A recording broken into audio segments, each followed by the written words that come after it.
To take you to the northwest, where Acting Police Minister Firoz Cachalia and Northwest Premier Lazarus Mokgosi are briefing the media.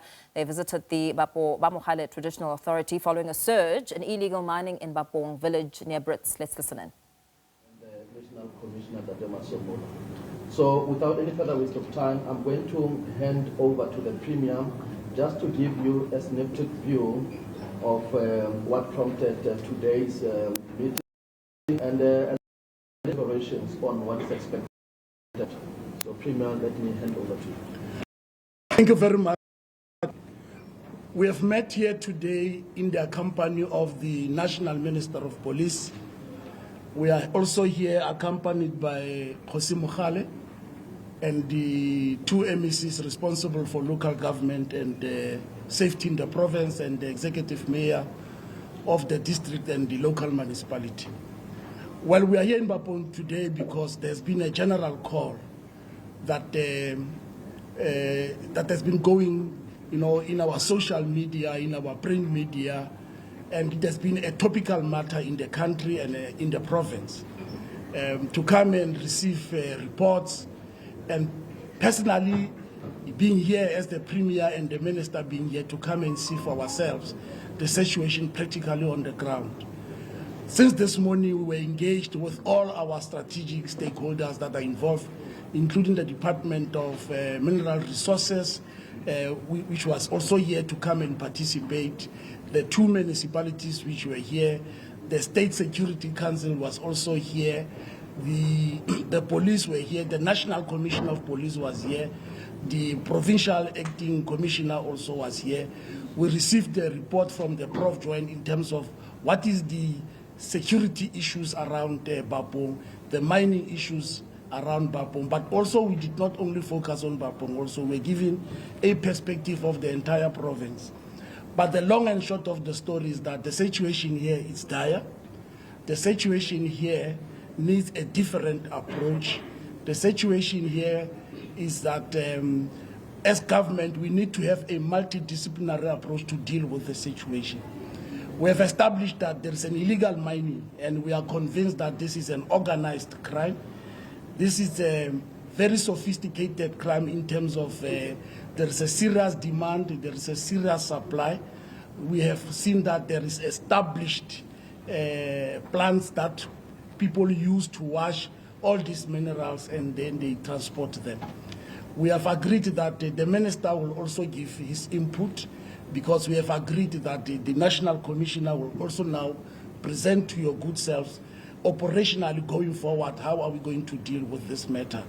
We put at the center of our engagement today that our communities, they are going to participate entirely in this process through community policing forums, through their ward committees and other people, because without the communities, we will not succeed to resolve this matter. But I will then hand over to the Minister. After the Minister, we will then hand over to the National Commissioner to outline what we have agreed in this meeting. Thank you. Over to you, Minister. Thank you, Premier. Minister, just a second. Okay, you are sitting. Yes.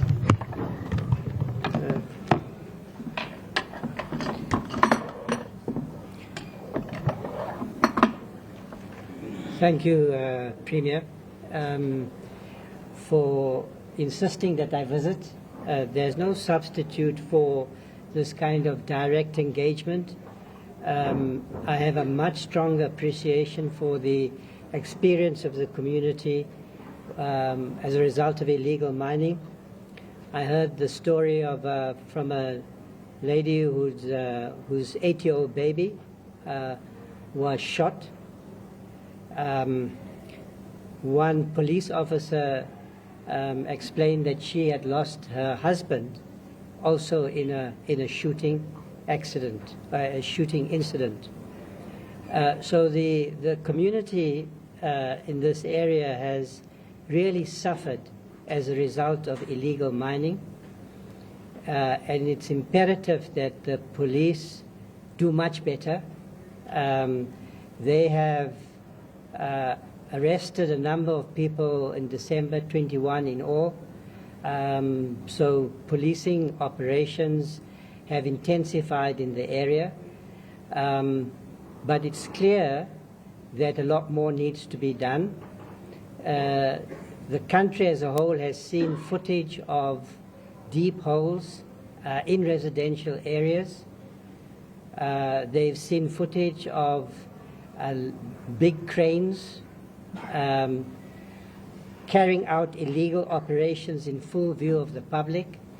They've seen large trucks conveying illegally mined minerals from this area across our roads to our ports, apparently, in full view of the public.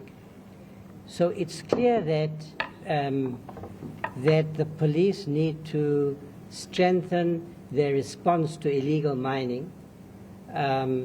We have, as the police, an illegal mining program for the last 5 years, which has had substantial success, but now this problem has flared up in this area. The National Commissioner made some important commitments as a result of this engagement about stepping up police operations. He was particularly strong in his instructions to the station commissioner, the provincial commissioner, and the head of the DPCI.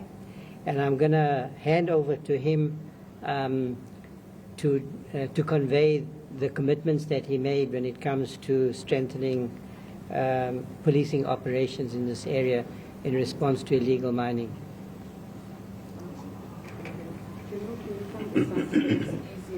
Let me move. No problem. Otherwise, it's going to be a logistical.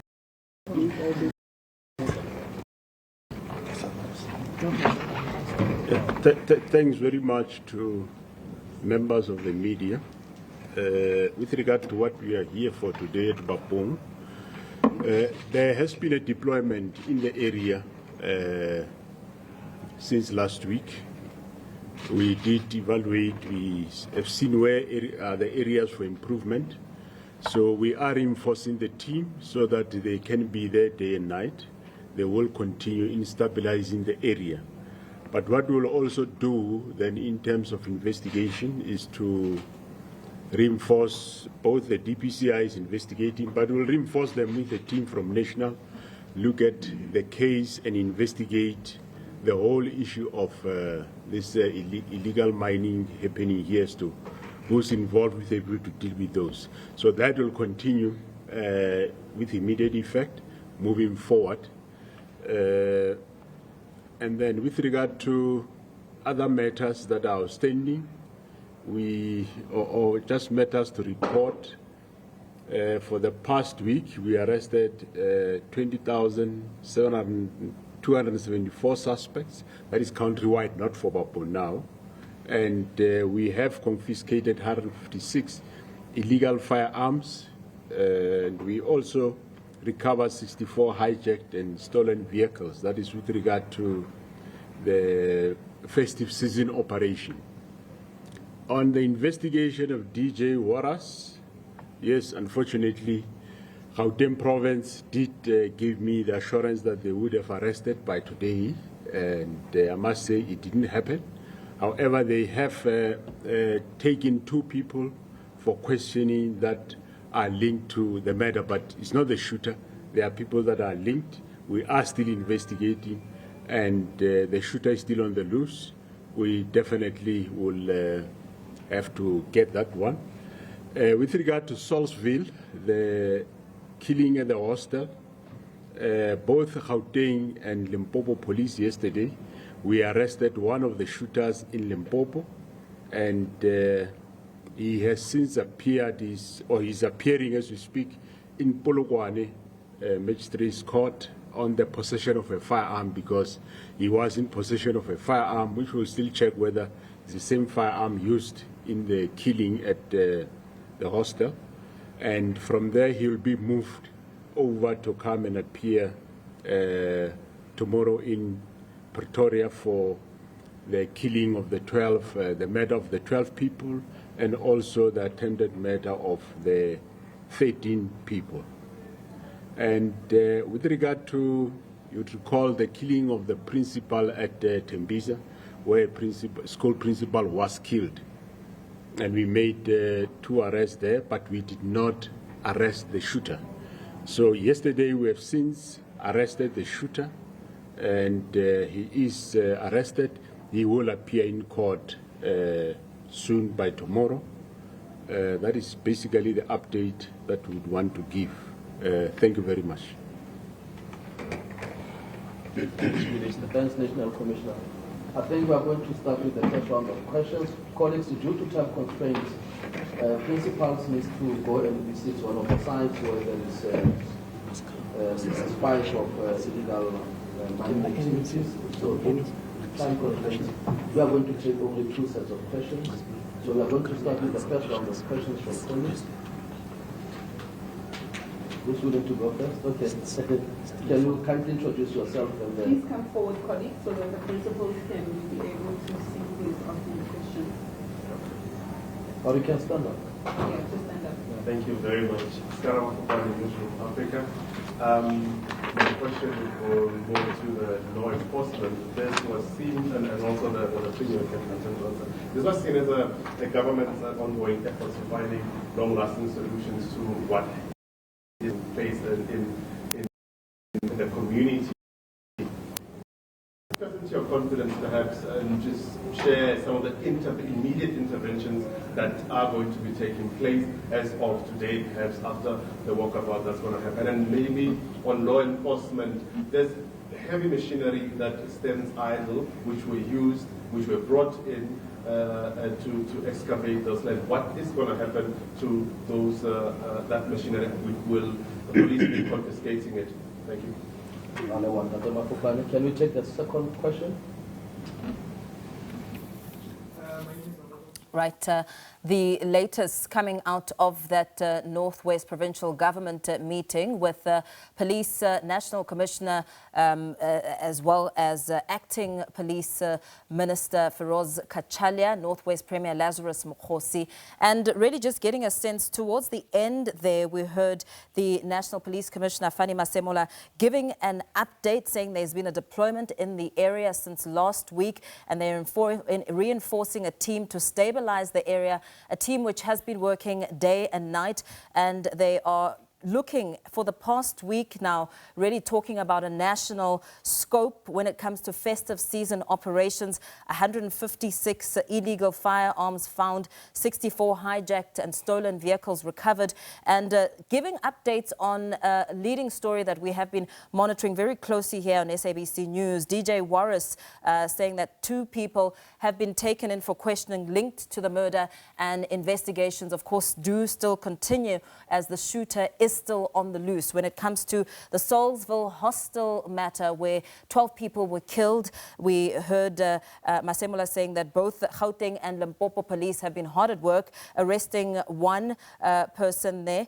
And of course, speaking about him appearing in the Polokwane Magistrates Court and still checking if the same firearm that was used and found in his possession is the one that may have been used for that attack. And speaking about the Tembisa school principal, 2 people have been arrested, but they arrested the shooter yesterday, who is set to appear in court by tomorrow. So some of the latest coming out of that, we heard Northwest Premier Lazarus Mokgosi saying that since this morning they've been engaged in this meeting, and the situation on the ground in Bapong village is one that is dire and needs a multidisciplinary approach, speaking about how the illegal mining in the area is a sophisticated crime which shows that there's a serious demand and supply, and there's an established plant. We know that police have since confiscated heavy machinery in this matter, and he says the established plant is used to wash and distribute, and people at the people that they need to put at the center of this is the community members themselves, and they're going to be ensuring that policing forums are set up. And Acting Police Commissioner Firoz Cachalia, Acting Police Minister, Firoz Cachalia, they're saying that the country's seen the footage and watched it all on social media platforms, saying that footage of trains and deep trucks carrying illegal mining activity and minerals happening in full view of the community members there, and saying that it's clear that police need to strengthen operations on the ground and ensure that they do more than arresting 21 people who have been arrested so far. So a story that we continue to monitor as we come out of that briefing. Police have confirmed that 2 people have been taken in for questioning, as you may have heard. They're in connection with the murder of popular DJ and businessman Warwick DJ Warris.